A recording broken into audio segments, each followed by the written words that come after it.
can't do this all on my own. No, I know. Hey, good morning, Miss John. Your prescription is ready. How are you today? I'm well, but it could be better.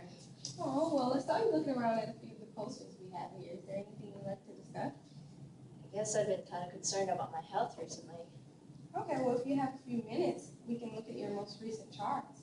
Okay, sure. Okay, sure.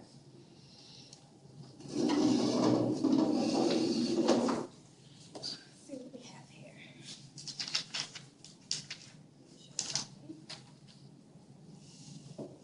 Okay, as you can see here, your total cholesterol level is 167, your LDL is 115, your HDL is 56, and your triglycerides are at 145.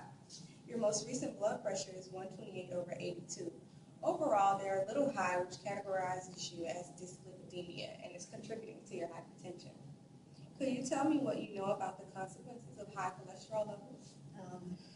Some kind of heart disease?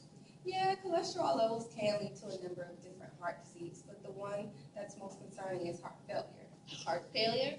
From cholesterol levels?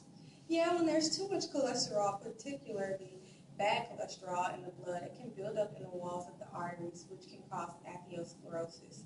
This can lead to the heart disease, which can strain the heart and ultimately cause the heart to fail. Oh, wow. I didn't realize that something that seems so minor could cause major issues. Yeah, so now that you know that high cholesterol levels can lead to heart failure, what do you know about decreasing your chances of heart failure? Well, since you said high cholesterol is a problem, can't I just eat some Cheerios? Well, that would help in lowering your cholesterol, but let's look a little deeper. How are your overall eating habits, exercise routine? Well, as a mother of 5 children, my schedule's always booked, so I'm eating on the go. McDonald's, Wendy's, whatever's available is for lunch, and sometimes even for dinner. And since I barely have any time to eat, I definitely don't have any time to work out. Well, I can definitely relate to a busy schedule and time restraints as far as cooking and staying active.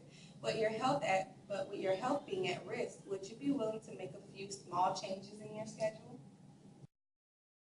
We see that the pharmacist is developing a relationship with the patient by pointing out the similarities. The pharmacist is connecting this empathy to transition smoothly to her next point. I don't know. It's pretty hard to make any sudden changes when I already live such a demanding life.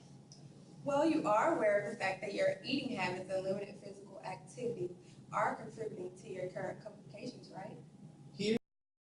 Here, the patient sees that the time is the most important thing. However, the pharmacist is trying to remind her that her health is just as important, if not more. The pharmacist is presenting both perspectives so that the patient can make a final decision. Yes, you're right. But what can I do? Well, there's no need to make any drastic changes immediately. What do you say about we start off with a few changes first? That does sound better. What did you have in mind?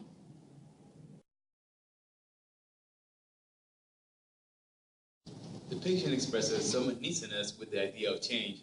This can cause a confrontation between the patient and the pharmacist. However, the pharmacist remains composed and considerate of the patient's opinion. Well, I'm glad to hear that you think this is an important change. So let's start with maybe waking up 15 minutes earlier to ensure you get a healthier breakfast so it's not a breakfast on the run. And perhaps in the evening, take a 15 to 20 minute walk around the neighborhood and of course, continue to regularly take your medications. Well, I guess that sounds doable. Great, I'm sure you can do it. So I'll see you back here in about 3 weeks in time for your next refill. Here, the patient sounds like she has had some doubt in her ability to follow through, but the pharmacist gives her motivation and reassures the patient that she can achieve the goal set. I'm no Superman. I'm no Superman.